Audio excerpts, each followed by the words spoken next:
interesting story. It's in Rolling Stone right now. It's titled, "Georgia is Our Laboratory, Inside Trump's Plan to Rig 2024."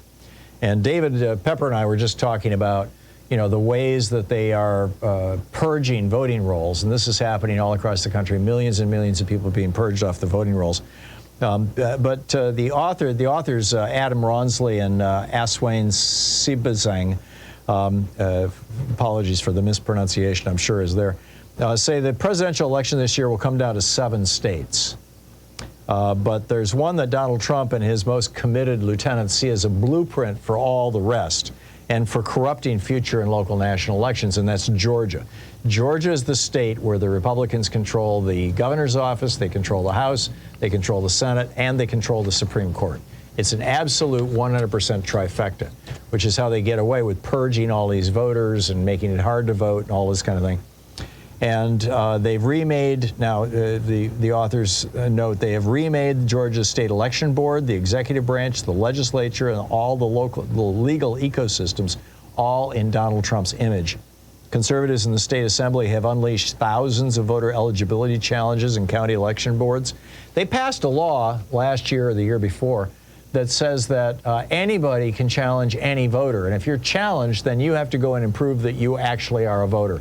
So you've got these white suburban people who are coming up with lists of 5,000, 10,000 people who live in the black inner city, or even the upscale black suburbs around Atlanta. There's a lot of them. I used to live there, and saying, "Oh, here's my list of 10,000 people that shouldn't be allowed to vote," and those people are immediately removed from the polls, from the voting rolls, until they show up and say, "No, I actually." Greg Palast did this movie. He had this one guy who had removed 34,000 people from the voting rolls. He shows up wearing a 6-shooter, calls himself the sheriff, the vote sheriff.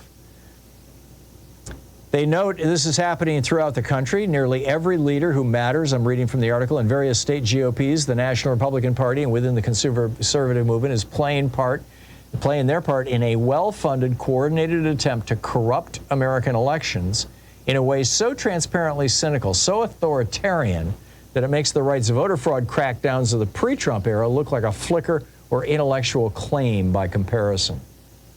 They're already preparing to claim vote fraud in Georgia, no matter who wins. They just don't want Americans to believe in our system.